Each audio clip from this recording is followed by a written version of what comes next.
욥기서 3장 말씀입니다. 우리가 읽었지만 한편의 시 같습니다. 이렇게 아주 어떤 운율이 있어서 이렇게 비슷한 형태로 이렇게 반복이 되지 않습니까?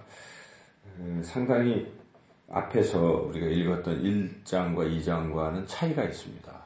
1장, 2장은 그냥 이렇게 산문 형식인데 3장은 일종의 시처럼 이렇게 보여지고, 그리고 내용이 너무나 다릅니다. 1장, 2장은 욥이 큰 재난을 만났음에도 불구하고 하나님에 대한 절대적인 신앙을 보였습니다.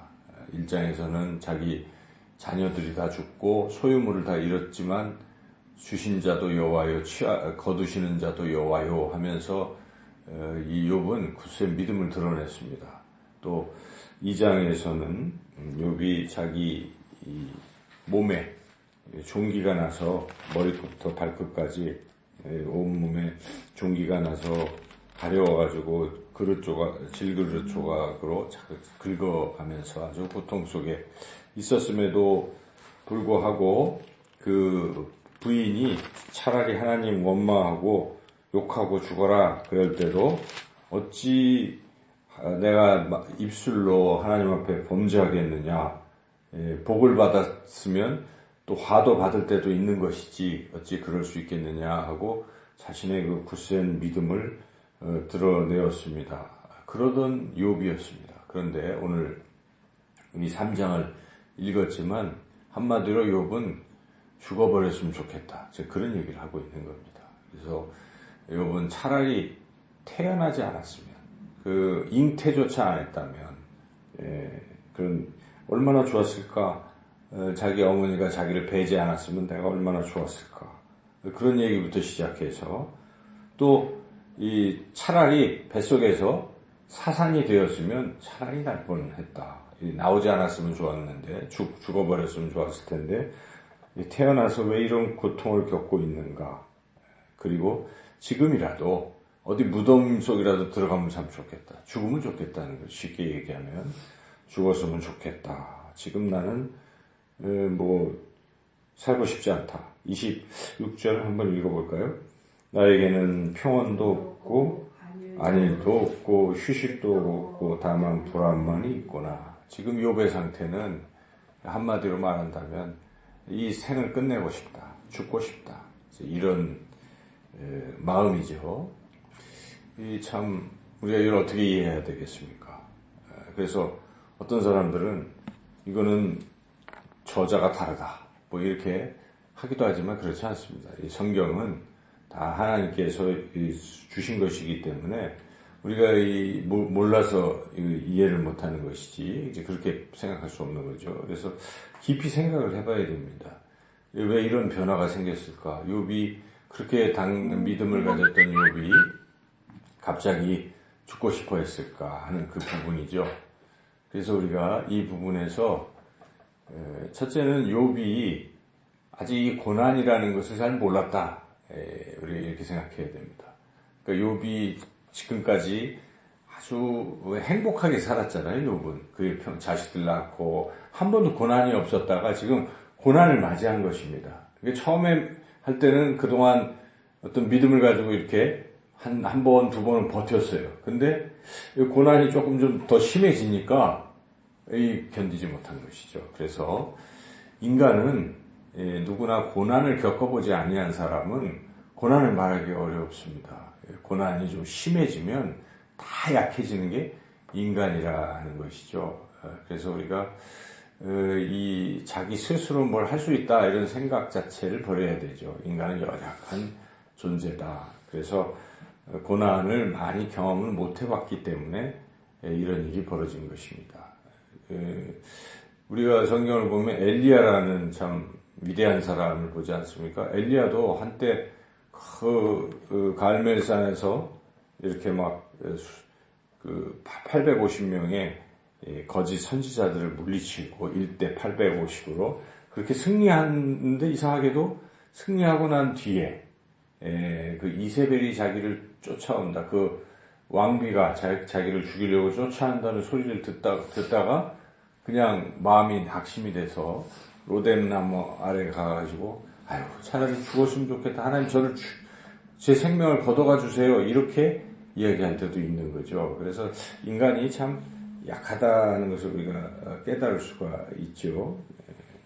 그래서 우리가 우리 인생에서도 고난을 겪어보지 않던 사람이 고난을 겪게 되면 아주 처음에는 그래도 견디는 것 같아도 시간이 지나면 아주 깊은 그런 절망에 빠질 수가 있습니다. 그래서 어떤 사람들은 실제로 죽음을 선택하기도 한다는 것이죠. 그런데 과연 잘 되는 것인가? 그렇지 않습니다. 욥이 나중에 어떻게 됐습니까? 시간이 한참 지난 뒤에 욥은 어떻게 됐습니까? 하나님 얼굴을 뵙는 것이죠. 얼굴을 뵙고 자기를 막 정죄했던 친구들을 위해서 하나님께 기도도 드리고 그렇게 변화가 되고 그리고 하나님께서 처음에 주셨던 것에 두 갑절을 주셔서 아주 온전히 회복을 시켜 주시는 것이죠. 만약 욥이 지금 3장에서 이렇게 힘들다고 해서 죽었으면 좋겠다고 실제로 생명을 끊었다면 그런 일은 없는 거예요. 그래서 우리가 이 욥기 3장을 보면서 우리는 어떻게 해야 될 것인가?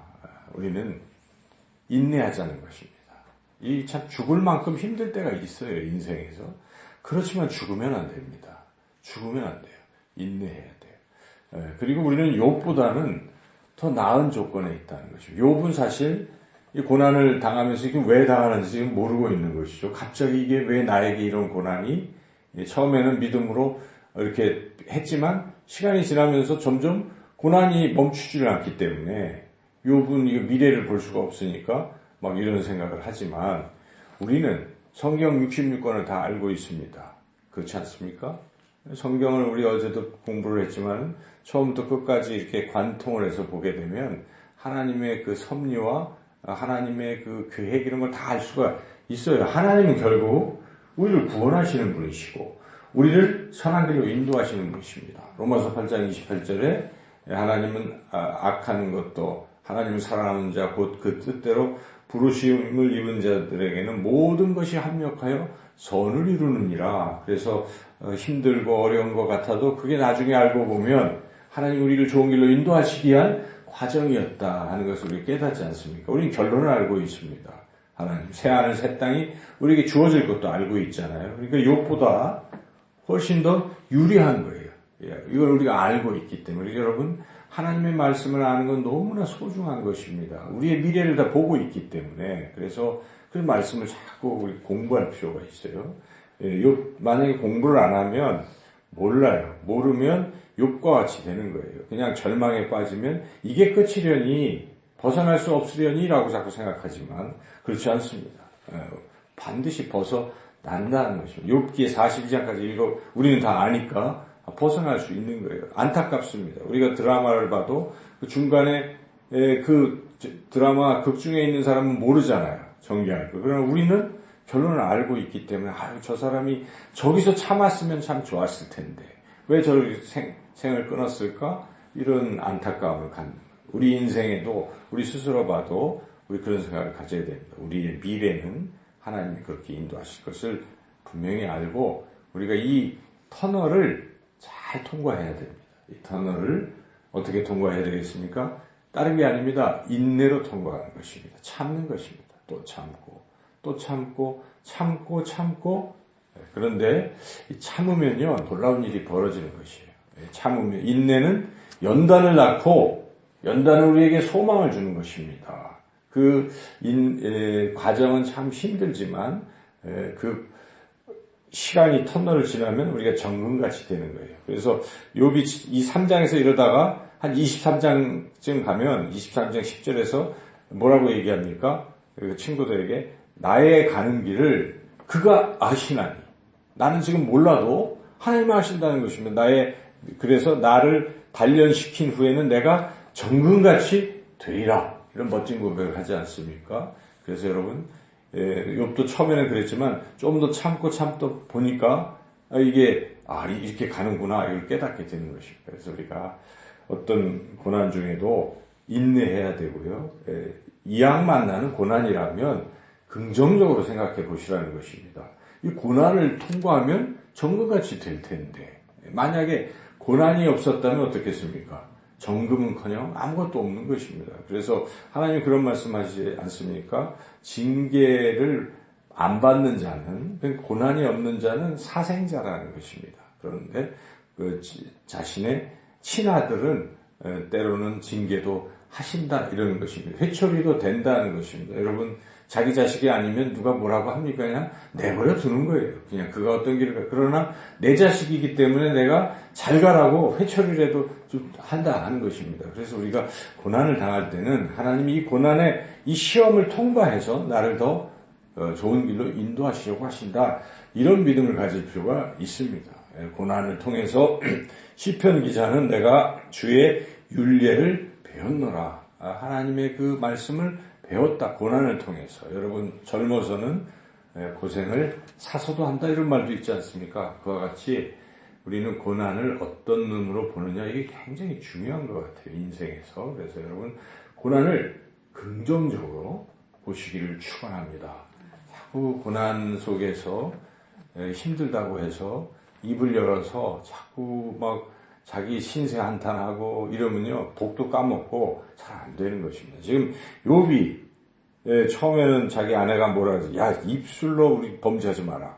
딱 하던 욥이 지금 입술로 범죄하고 있는 겁니다. 이 3장은 완전히 막 생일도 저주하고 이 잘못된 길로 가지. 이것 때문에 위로하러 왔던 친구들 일주일 동안 가만히 그 욥의 고난에 동참했던 친구들마저도 4장부터는 막 욥한테 뭐라고 하지 않습니까? 이 빌미를 또 제공하고.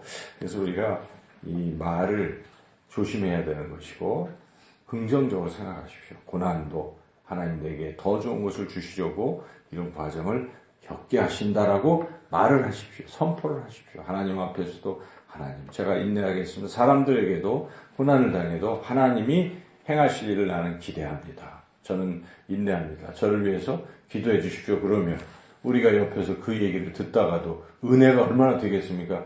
정말 우리 다른 사람에게 은혜를 끼치는 것인데 내가 조금 힘들다고 해서 입만 열면 막 자꾸 힘들다고 하면 사람들이 듣고 같이 깔아앉고 공동체가 다 같이 부정적인 공동체가 되고 그 하나님 별로 기뻐하시지 않습니다. 여러분 힘들어도 아파도 또 어려워도 그 고난을 통해서 역사하실 하나님을 기대하시고 긍정적으로 생각하시고 그렇게 말하고 인내하시고 힘차게 나아가셔서 마침내 하나님께서 우리에게 행하실 놀랍고 귀한 은혜를 경험하시기를 주님의 이름으로 축원합니다.